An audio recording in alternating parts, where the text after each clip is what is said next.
Olá pessoal, boa tarde. Hoje nós vamos falar então de balanço patrimonial, que é uma das demonstrações contábeis, quiçá uma das mais importantes. Mas o que seria o balanço patrimonial? O balanço patrimonial, ele descreve na essência ali, o espelho patrimonial da entidade. Quais são os bens, os ativos e os direitos que a empresa possui, Ele pode ser considerado uma das principais demonstrações contábeis pelo efeito e teor prático que ele possui. Este documento relaciona os bens, os direitos e as obrigações da empresa em um dado determinado período, que pode acontecer entre 1º de janeiro a 31 de dezembro do resultado do exercício. Pode-se dizer que este momento é normalmente no final do ano, lá no dia 31 do 12. Por isso que as demonstrações contábeis elas virão com a data de 1º de janeiro a 31 do 12, que é o período correlacionado que fazem as apurações dos impostos, dos tributos, E é nesse momento também que pode ser feito ali os espelhos do lucro, prejuízos acumulados e etc, Esse balanço patrimonial, ele é como se fosse uma fotografia que a empresa tira, Ele tira da real situação que a empresa possui, tanto dos ativos, dos direitos, quanto dos passivos e as obrigações que ela possui com fornecedores, com bancos, com financeiros. Esse determinado momento é o momento que determina exatamente o que ela tem de bens e direitos, sendo que bens e direitos seria o que? Ativo, e obrigações seria o que? Passivo. O balanço patrimonial ele é formado ali por um T gigante, igual você pode ver ali acompanhando. Do lado esquerdo nós vamos ter ali os bens e do lado direito nós vamos ter as obrigações, Olha a setinha apontando ali para as obrigações. Ali nós vamos ter o que? Os fornecedores, os empréstimos, os financiamentos a pagar. No ativo, ali no lado esquerdo, nós vamos ter o que? Bens e direitos, veículos, o caixa, a conta banco. E nas obrigações, como já falado, nós vamos ter o passivo, que é o segundo quadrante, e o patrimônio líquido. O que é o patrimônio líquido? É a riqueza da empresa. Desenhando aí na forma ali do balanço patrimonial, nós podemos acompanhar a seguinte forma. Balanço patrimonial, do lado esquerdo ativo de verdinho e do lado rosinha claro, passivo e patrimônio líquido. Olha ali, lembra que nós falamos lá no quadro, lado esquerdo positivo, ativo positivo, débito positivo e crédito negativo, que seria o lado direito, o lado rosinha ali, Olha que bacana essa analogia, Ti. Isso é bom que vocês anotem no caderno para vocês lembrarem na hora da prova. Ativo é o conjunto de bens e direitos, são os itens positivos do patrimônio, trazem benefícios, proporcionam ganhos para a empresa e são, podem ter um grau, são organizados por grau de liquidez, aquilo que vira dinheiro mais rápido. Então no passivo são classificados dessa forma.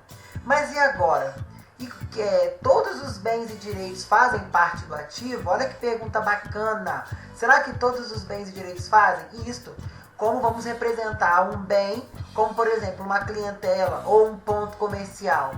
Uma clientela pode ser o quê? O conjunto, a sua carteira de cliente. As pessoas que estão aguardando, para que você está aguardando receber delas.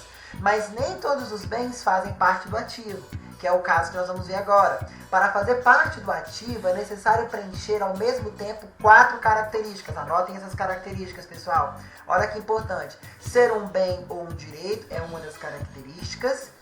Possuir, ser de propriedade da empresa, precisa estar no nome, no CNPJ escriturário da empresa. Trazer benefícios presentes agora ou no futuro.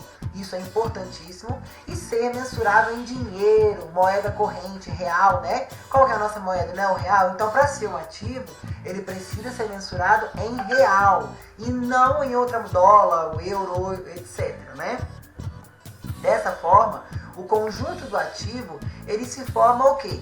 Dinheiro, que seria ali o caixa, o banco, o imóvel onde fica situada a sua lanchonete, o seu restaurante, também ele é um ativo. Nesse caso do imóvel, ele é classificado como um ativo imobilizado. Também pode ser como seus estoques, em uma loja de roupa, de confecções, um estoque de calçado, um estoque de roupa, isso também é um ativo, porque você vai vender aquele produto. Então isso se torna um ativo da entidade, E você precisa entender também que os sócios, eles também possuem ali o quê? investem naquela entidade por forma de ações, de investimento. Isso também vai ser um ativo.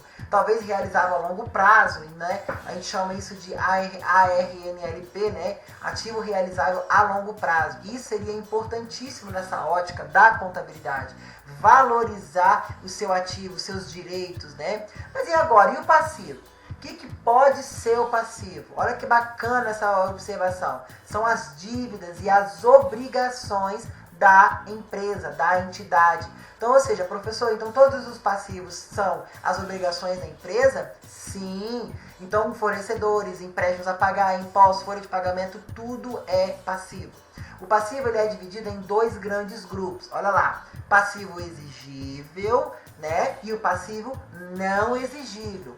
O passivo exigível, né, o próprio nome já diz, são os fornecedores, né? Fornecedores, são as obrigações com terceiros, né? Lá, são as obrigações exigíveis e que evidencia toda a obrigação dívida que a empresa tem com terceiros, contas a pagar, impostos, financiamentos e empréstimos. Isso é o passivo exigível. Ah, salários de fornecedores também pode ser? Sim, salários de funcionários, eles também são, né, um passivo exigível. Mas e o capital de terceiro? Também você não vai devolver isso para ele em um longo prazo? Também é um passivo exigível. Mas e agora? Espera aí, agora eu não entendi. Se o passivo representa as obrigações exigíveis, como assim as obrigações não exigíveis? É isso que tem uma charadinha que a gente vai falar agora. Porque dentro do passivo ele se divide. Passivo exigível, que pode ser circulante e não circulante, né? Mas as obrigações não exigíveis pode ser vista como uma dívida que não será reclamada. Que tipo de dívida pode ser essa? O capital social. Digamos, né, que nós, né, no momento em que nós vamos lá abrir a empresa, constituir a empresa, os proprietários, eles investem os recursos próprios, seja um dinheiro oriundo de uma poupança, de uma rescisão de contrato, eles vão investir isso na empresa. Essa dívida não pode ser reclamada, por isso ela é tratada como passivo não exigível.